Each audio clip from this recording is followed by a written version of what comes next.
அனைவருக்கும் வணக்கம்.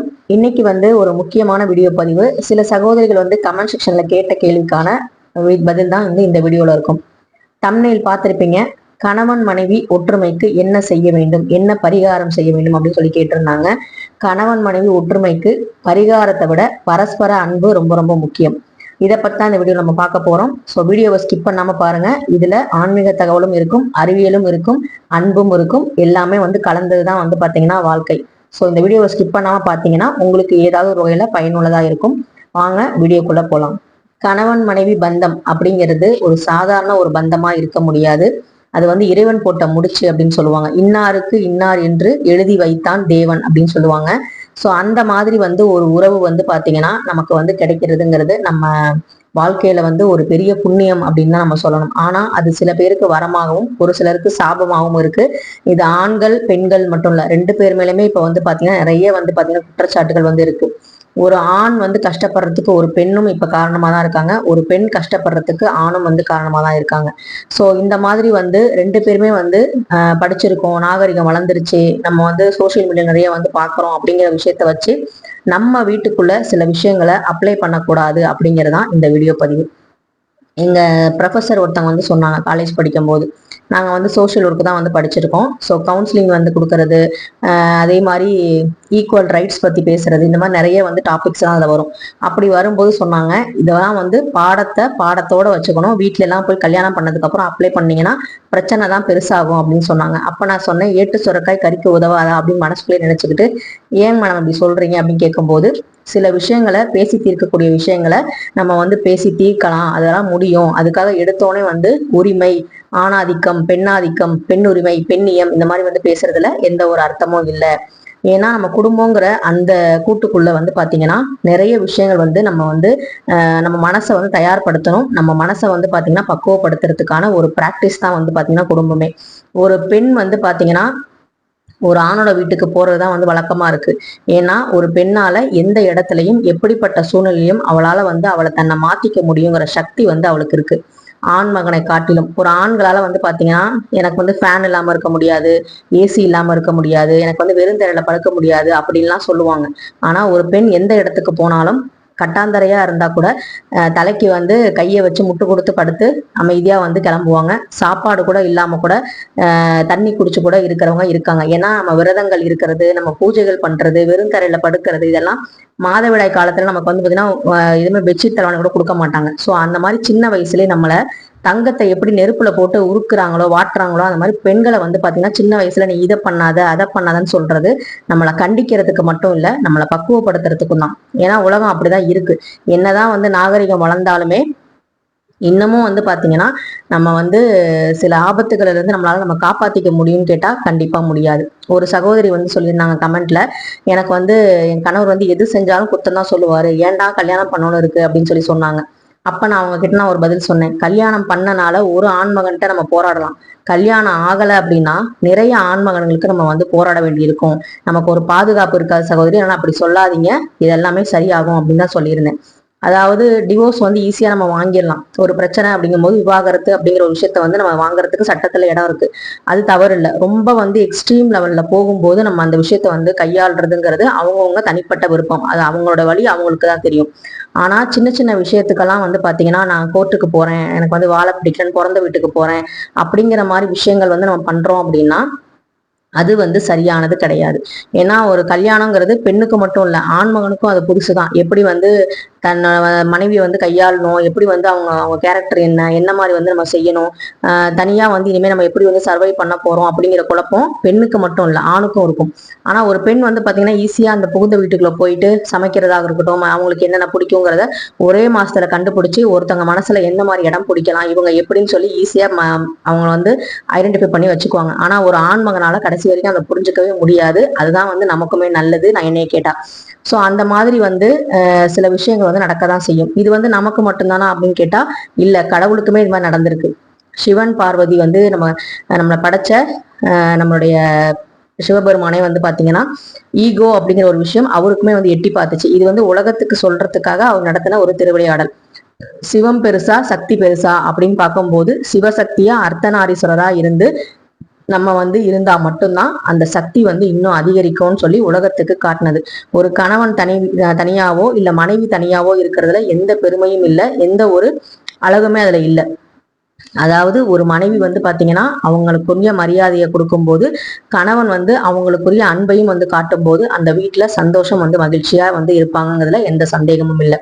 ஒரு பாராட்டுதல், ஒரு சின்ன சின்ன அப்ரிசியேஷன், ஒரு சின்ன சின்ன கிஃப்ட்ஸ், இந்த மாதிரி விஷயங்கள்லாம் நம்ம செய்யும் பொழுது நமக்காக வந்து அந்த மனைவி வந்து அந்த வீட்டுல வந்து இருக்காங்க, அவங்களுக்கு வந்து நம்ம இதெல்லாம் செய்யலாம், அவங்க சமைச்ச சாப்பாடு நல்லா இருக்கா, நல்லா இருக்கு, சூப்பரா இருக்கு அப்படிங்கிற மாதிரி விஷயங்கள் வந்து சொல்லி அப்ரிஷியேட் பண்ணலாம். நீ இன்னைக்கு அழகா இருக்கு இந்த ட்ரெஸ்ல அப்படின்னு சொல்லலாம். இந்த மாதிரி விஷயங்கள்லாம் சொல்லும் போது அந்த மனைவிக்கு அந்த வாரமே வந்து பாத்தீங்கன்னா அவ்வளவு சந்தோஷமா இருக்கும். அதே மாதிரி கணவன் வந்து எவ்வளவு சம்பாரிச்சு வந்து கொடுத்தாலுமே அதை சந்தோஷமா வாங்கி அந்த வருமானத்துல சிக்கனமா வந்து குடும்பம் நடத்தி அதுல மிச்சம் பண்ணி அதுல வந்து பாத்தீங்கன்னா வீட்டுக்கு தேவையான பொருட்களை வாங்கும்போது நம்ம கணவர்களுக்கு வந்து பாத்தீங்கன்னா என்ன தோணும் அப்படின்னா, நம்ம என்ன சம்பாரிச்சு கொடுத்தாலும் அந்த வந்து கட்டுக்கோப்பா வந்து குடும்பத்தை வந்து நடத்துறாங்க, சோ இவங்கள்ட்ட இன்னும் நம்ம நிறைய பணத்தை வந்து கொடுத்து வைக்கணும் அப்படின்னு தான் தோணுமே தவிர நம்ம கிட்ட பணமே கொடுக்காம இருக்க மாட்டாங்க. ஸோ அந்த மாதிரி வந்து நம்மளுடைய வாழ்க்கை முறை வந்து கொஞ்சம் எடுத்த உடனே கல்யாணம் பண்ண உடனே ஒருத்தருக்கு ஒருத்தர் ஈஸியா புரிஞ்சுக்க முடியாது.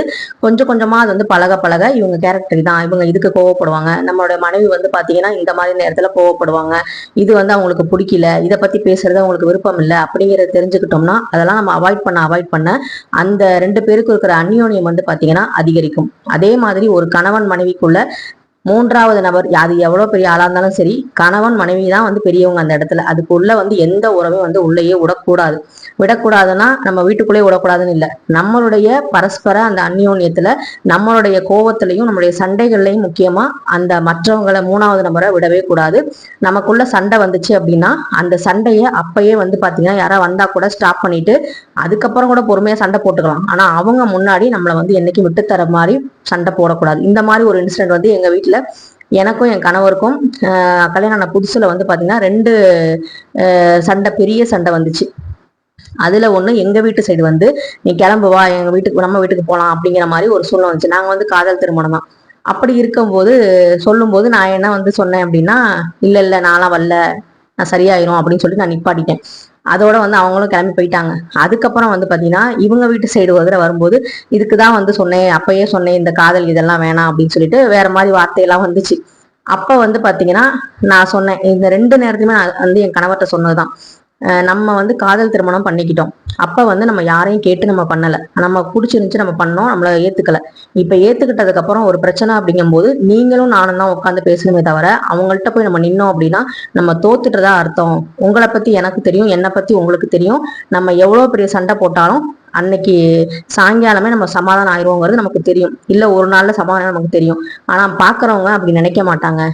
இவங்க அப்பயே நம்ம சொன்னோம்ல, கல்யாணம் பண்ணாங்கல்ல, கஷ்டப்படுறாங்கல்ல, சண்டை போடுறாங்கல்ல, சந்தோஷமா இருக்காங்கன்னு சொல்லி நம்ம கேலிதான் பேசுவாங்க. இன்னொரு முறை வந்து யாரும் வந்து நம்ம சண்டையில குறுக்க வரக்கூடாது அப்படிங்கிறத நான் தெளிவா வந்து அவர்கிட்ட சொன்னேன். அவரும் வந்து அப்பதான் புரிஞ்சுக்கிட்டாரு, ஒரு பிரச்சனை அப்படின்னா அதை முடிச்சு வைப்பாங்க அப்படின்னு பார்த்தா அதை வந்து பெருசாக்குற மாதிரிதான் எல்லாம் பேசுறாங்க அப்படிங்கிறத அவருமே அப்பதான் புரிஞ்சுக்கிட்டாரு. சோ இந்த மாதிரி வந்து விஷயங்கள் எல்லாமே வந்து நான் வந்து ஓப்பனா பேசுவேன் வீட்டுல. அது எனக்கு பிடிக்குதோ அவங்க கேட்கறாங்களோ இல்லையோ, யாரு இது பண்ணாலுமே நான் சொல்லிடுவேன், இது எனக்கு பிடிக்கல. மூஞ்சுக்கு நேரா சொல்றது வந்து தப்பு இல்லைங்க, பின்னாடி போய் தப்பா பேசுறதை விட அவங்க முகத்துக்கே நேரா நம்ம இது பண்ணாதீங்க, இது எனக்கு பிடிக்கல, இதெல்லாம் பேசாதீங்க, இதெல்லாம் தப்பு, இது மாதிரி நமக்கும் நாளைக்கு நடக்கும் அப்படிங்கிறத நான் ஓப்பனா சொல்லிடுவேன். அதனாலேயே சில பேர் என்கிட்ட சொல்ல மாட்டாங்க, இந்த புறம் பேசுற விஷயங்கள்லாம் என்கிட்ட வராது. ஏன்னா நான் வந்து அந்த மாதிரி கேரக்டர் கிடையாதுன்னு தெரியும், நான் பேசினா திரும்ப நான் பதில் சொல்லிடுவேங்கிறதும் தெரியும். ஸோ அந்த மாதிரி வந்து நம்ம வந்து கொஞ்சம் வந்து சில உறவுகள்கிட்ட சில விஷயங்களை நமக்கு வேணாம், இது என் கேரக்டர் இல்லை, என்கிட்ட கொண்டு வராதிங்க அப்படிங்கிறத நம்ம சொல்லிடணும். அதே மாதிரி கணவன் மனைவிக்கும் நடக்கிற பிரச்சனைகளை நம்ம அம்மாவா இருந்தாலும் சரி, இல்ல அவங்க அம்மாவா இருந்தாலும் சரி, எந்த ஒரு பிரச்சனையும் நம்ம வெளியே வந்து சொல்லக்கூடாது. என்ன பிரச்சனை நடக்குதுன்னு யாருக்குமே தெரியக்கூடாது, அது நம்மளே சரி பண்ணிக்கணும் அப்படிங்கிறதுதான் இந்த வீடியோ பதிவு மூலமா சொல்றேன். அதே மாதிரி நிறைய பேர் வந்து டிவோர்ஸ் ஆனா சிங்கிளா வந்து நான் வந்து சாதிச்சிட்டேன், நான் வந்து பொருளாதார ரீதியா வந்து இண்டிபெண்டா இருக்கேன்னு சொல்லி நிறைய வந்து இப்பெல்லாம் சொல்றாங்க. என்னை பொறுத்த வரைக்கும் சுதந்திரம் அப்படிங்கிறது நம்ம நிர்ணயிக்கிறதா, மத்தவங்க நமக்கு கொடுக்கறது கிடையாது. இப்ப நான் வந்து வீட்டுல ஹவுஸ் ஒய்ஃபா இருக்கிறது எனக்கு சுதந்திரம் நான் நினைச்சேன்னா அது எனக்கு சுதந்திரம் தான். நான் வேலைக்கு போகணும்னு முடிவு பண்ணி பேகை மாட்டிட்டு நான் போறேன் அப்படின்னா அதுவும் எனக்கு சுதந்திரம் தான். இது ரெண்டுமே வந்து பாத்தீங்கன்னா நான் முடிவு பண்ணதா இருக்கணும், மத்தவங்க வந்து முடிவு பண்ணதா இருக்கக்கூடாது. நீ வீட்டுல இருன்னு மத்தவங்க சொல்லி நான் இருக்கக்கூடாது, நீ வேலைக்கு போகணும் மத்தவங்க சொல்லி போனதா நான் இருக்கக்கூடாது. ஸோ இது ரெண்டுமே வந்து என்னுடைய சுதந்திரமா இருக்கணும். அதை விட்டுட்டு நம்ம தனி வேலைக்கு போனாதான் வந்து நம்ம வந்து சிங்கப்பெண், வீட்டுல இருந்தா சும்மா இருக்கிற பெண் அப்படிங்கிற மாதிரிலாம் இல்லை. வீட்டுல இருந்தாலும் கணவரோட வருமானத்தை வச்சு சிக்கனமா செலவு பண்ணி அதுல வந்து குடும்பம் நடத்தி அதுல வந்து சேமிச்சு வச்சு பிள்ளைங்களை படிப்புக்கும் கடனே வாங்காம கரை சேர்க்கிற எத்தனையோ பெற்றோர்கள் இருந்துகிட்டு தான் இருந்தாங்க, இப்பவும் இருக்காங்க. அவங்களால வெளியே அவ்வளவா தெரியறதே இல்லை, ஏன்னா அவங்கவுங்க வேலையை அவங்கவுங்க பார்த்துக்கிட்டே இருப்பாங்க. ஸோ அந்த மாதிரி வந்து நம்மளும் வந்து நம்ம முன்னோர்கள் சொன்ன வழிமுறையில நம்ம வந்து கரெக்டா வந்து குடும்பத்தை வந்து கையாளுவோம். சின்ன சின்ன பிரச்சனைகள் வரும், அதை வந்து ஊதி பெருசாக்குற மாதிரி ஆட்கள்கிட்ட உங்க பிரச்சனைய கொண்டு போவாதீங்க. முடிஞ்ச வரைக்கும் இறைவனோட காடியில உங்க பிரச்சனையை வைங்க. முடியாத பட்சத்துக்கு நீங்க ரெண்டு பேருமே வந்து பாத்தீங்கன்னா பேசுங்க. அது ரொம்ப ஆர்குமெண்டா போகுதுன்னா 2 நாள் தள்ளி போடுங்க, பொறுமையா இருங்க. அதுக்கப்புறம் அந்த சண்டையை நினைச்சு நம்மளே வந்து சிரிப்போம், இதுக்காகவா சண்டை போட்டோம் அப்படின்னு. புருஷ முன்னாடிக்குள்ள சண்டை வர்றதுக்கு முக்கியமான காரணமே அந்த 3வது நபர்கள் தான். அவங்கள பத்தி நம்ம பேசாம இருந்தாலே நம்ம வீட்டுல சண்டை வராது.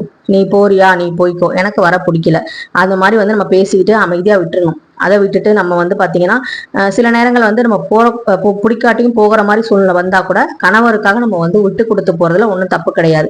நம்ம போறது அவங்களுக்காக இல்லை, நம்மளுடைய கணவருக்காக. அந்த இடத்துல கணவர் நீ இல்லைன்னா நான் எப்படி போறதுன்னு கேட்டாருன்னா உங்க ஈகோவெல்லாம் விட்டுட்டு சரி பரவாயில்லைங்க, அவங்களுக்காக இல்லை உங்களுக்காக நான் வரேன் அப்படின்னு சொல்லிட்டு போறதுதான் அந்த லவ் வந்து இன்னும் நமக்கு வந்து அதிகப்படுத்தி கொடுக்கும். ஸோ அந்த மாதிரி வந்து நீங்களும் வந்து கணவன் மனைவிக்குள்ள இடையே இருக்கிற எந்த பிரச்சனையா இருந்தாலும் உங்களுக்குள்ள மட்டும் பேசுங்க. வெளியாட்கள் யாருக்கிட்டையும் வந்து சொல்லாதீங்க. வெளியாட்கள் சொல்றது உங்க 2 பேரை தவிர வேற யார் இருந்தாலுமே அது வெளியாட்கள் தான். அதே மாதிரி துர்க்கை வழிபாடு வந்து வெள்ளிக்கிழமை செஞ்சுட்டு வாங்க. ராகு காலத்துல விளக்கு போடுறது அது ரொம்ப ரொம்ப நல்லது. அதே மாதிரி வெள்ளிக்கிழமைகள்ல சாயங்கால வேளையில குங்கும அர்ச்சனை வந்து செய்யுங்க. அந்த குங்குமத்தை வெள்ளி செவ்வாயில உங்க கணவர் கையால வந்து நெத்தியிலையும் மாங்கல்யத்திலையும் வந்து வச்சுட்டே வாங்க. அது வந்து ரொம்ப ரொம்ப ஒரு அந்யோன்யத்தை வந்து அதிகரிக்குங்க. இது வந்து காலில் நான் வந்து விழுவேன் வெள்ளி செவ்வாயில, அது வந்து பாத்தீங்கன்னா அது பெண் அடிமையெல்லாம் நான் நினைக்கல. எனக்கு வந்து ஒரு அன்பு, என்னோட கணவரோட ஆசீர்வாதத்தோட நான் நல்லா இருக்கேன், ஏன்னா என்னை நல்லா பாத்துக்கிறாங்க அப்படிங்கிற ஒரு சந்தோஷம் வந்து எனக்கு அந்த நேரத்துல வந்து கிடைக்கும். என்னை நல்லாருன்னு சொல்றாங்கல்ல அந்த நேரத்துல, அப்ப அது வந்து எனக்கு பிடிச்சிருக்கு. ஸோ அந்த மாதிரி சின்ன சின்ன விஷயங்கள்லாம் நான் ரசிப்பேன். ஸோ நீங்களும் வந்து வாழ்க்கையில உங்க கணவருக்கு பிடிச்ச விஷயங்களை நீங்க செய்ய ஆரம்பிங்க. உங்களுக்கு பிடிச்ச விஷயங்களை அந்த பிரபஞ்சம் அந்த கணவர் மூலமாவே செய்ய வைப்பாங்க. நம்ம என்ன கொடுக்குறோமோ அது திரும்ப கிடைக்கும். நான் வந்து என் கணவருக்கு எந்த மாதிரி மரியாதை கொடுக்குறேன், அன்பு செலுத்துறனோ அதுதான் வந்து எனக்கு திரும்ப கிடைக்குமே தவிர நம்ம கொடுக்காதது எதுவுமே நமக்கு கிடைக்காம இருக்கிறது இல்லை. ஸோ அதை புரிஞ்சுக்கிட்டாலே போதும். அதே மாதிரி சிவன், பார்வதி, விநாயகர், முருகர் இந்த 4 பேரும் இருக்கிற அந்த உருவப்படத்தை வச்சு நீங்க வந்து திங்கக்கிழமை சிவபெருமானுக்கும் வெள்ளிக்கிழமையிலேயே வந்து பாத்தீங்கன்னா அந்த படத்துக்கு பூஜை பண்ணி வழிபாடு வந்து செய்யுங்க. ரொம்பவே வந்து நல்லது. குடும்ப ஒற்றுமைக்கு அந்த படம் ரொம்ப ரொம்ப முக்கியமானது. ஸோ இந்த வீடியோ உங்களுக்கு ஏதாவது பயனுள்ளதா இருந்துச்சுன்னா கண்டிப்பா வந்து கமெண்ட் செக்ஷன்ல சொல்லுங்க. நான் சொல்ற கருத்து உண்மையா இல்லையாங்கிறது நீங்களே வந்து சொல்லுங்க. இந்த வீடியோ பிடிச்சிருந்தா லைக் பண்ணுங்க, கூடவே ஹை பட்டனையும் கிளிக் பண்ணுங்க. நாளைக்கு ஒரு முக்கியமான வீடியோ பதிவுல உங்களை சந்திக்கிறேன். நன்றி, வணக்கம்.